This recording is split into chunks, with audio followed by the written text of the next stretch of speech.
Bonjour à tous et bienvenue dans cette revue du portefeuille Quiet Wealth. C'est la première revue que je fais depuis la création de ce portefeuille et les prochains rendez-vous se passeront sur une base bimensuelle.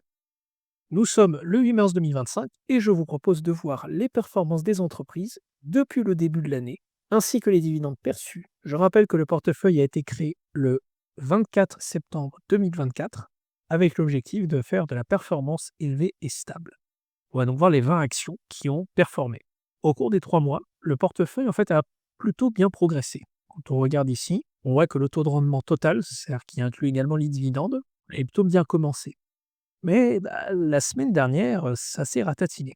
Pourquoi? Il y a eu la bourse qui a beaucoup tremblé à cause des annonces de droits de douane de Trump sur le Canada, l'UE, la Chine. On parle d'au moins 25%. Le Canada et la Chine ont répondu. On attend la réponse de l'UE, mais déjà les pays répondent.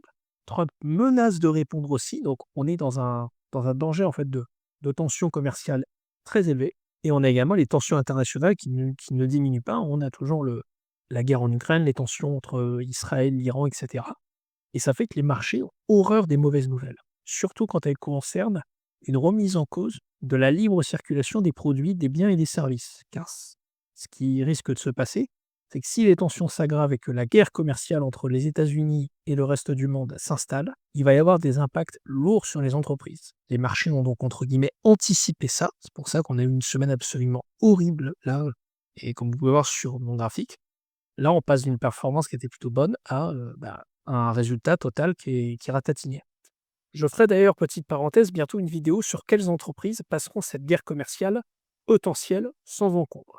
Car il y a des entreprises qui survivront très bien, même qui ne seront pas du tout affectées, et d'autres qui vont être très affectées. Mais ce n'est pas le sujet de cette vidéo. Donc, si on prend le rendement net total, on est à 0,2% de rendement. Vous allez me dire c'est peu, mais pour la performance, ça se construit dans la durée. Donc, pour l'instant, je reste très confiant, et je vais vous montrer notamment pourquoi après.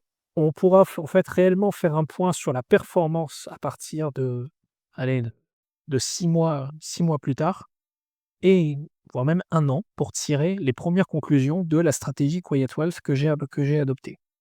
Depuis le début de l'année, les performances là disent une totale autre histoire. On est sur une moyenne de plus 5,5% sur mon portefeuille et vous pouvez voir les variations ici par entreprise.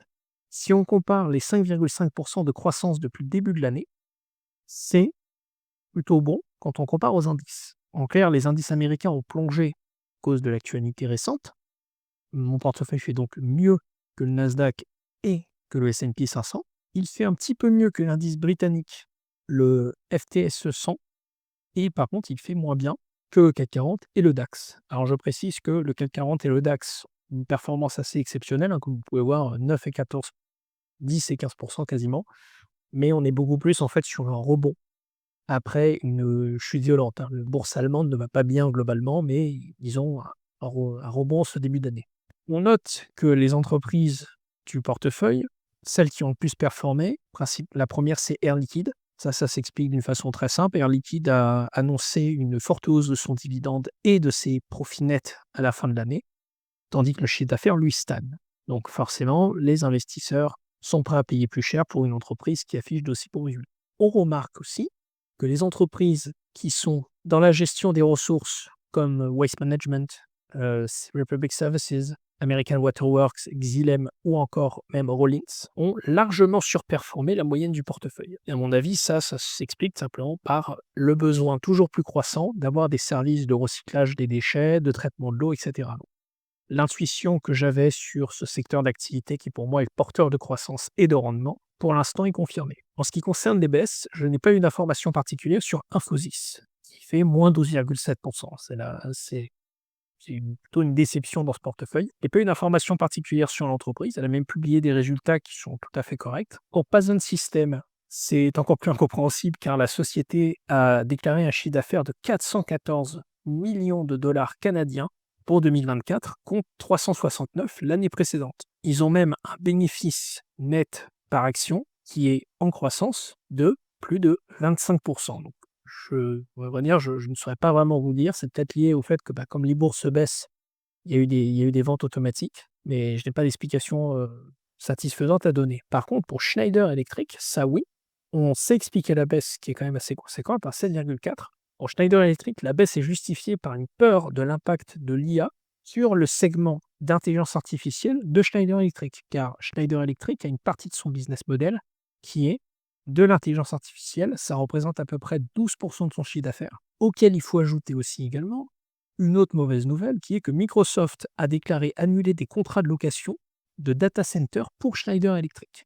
Comme vous pouvez voir sur cette brève de presse du Figaro, Schneider Electric, en fait, a passé une très mauvaise semaine, mais c'est même plus qu'une semaine. Là, vraiment, c'est depuis quasiment un mois. L'annulation de ces contrats va toucher le secteur, en fait, des data centers. Le problème, c'est que les data centers sont primordiaux pour Schneider Electric, car c'est un segment transversal. En clair, le groupe Schneider Electric fait de la gestion intelligente des bâtiments, de l'automation industrielle, des services de gestion des bâtiments, et tout ça pour point commun, en fait, la puissance de la data, la puissance des données. S'ils n'ont pas de serveurs data en quantité suffisante, le groupe ne peut pas continuer sa croissance. Donc ça peut poser un terme à un problème, enfin à terme à un problème pour l'entreprise, mais pour l'instant, pour moi, pas de panique. C'était pas vraiment un danger imminent sur le business. Ça peut l'être dans plusieurs années, mais pour l'instant, non. On va maintenant passer aux dividendes. Concernant les dividendes, j'ai perçu depuis le début du portefeuille 69 € en dividendes. Ce qu'on peut noter, c'est que ça représente à peu près 0,8% du portefeuille. Ce sont principalement les entreprises de la catégorie rentière qui m'ont le plus donné. Caisse Transport et Technigaz, on est sur du 6%. Les banques, alors que depuis j'ai enlevé du portefeuille, hein, les banques de Montréal et de Nouvelle-Écosse étaient présentes au tout début, mais je les ai enlevées il y a 3 mois, m'ont donné du bon dividende. Johnson & Johnson est aussi sur une valeur plutôt dividende. Pernod Ricard, pareil. Total Energy, pareil.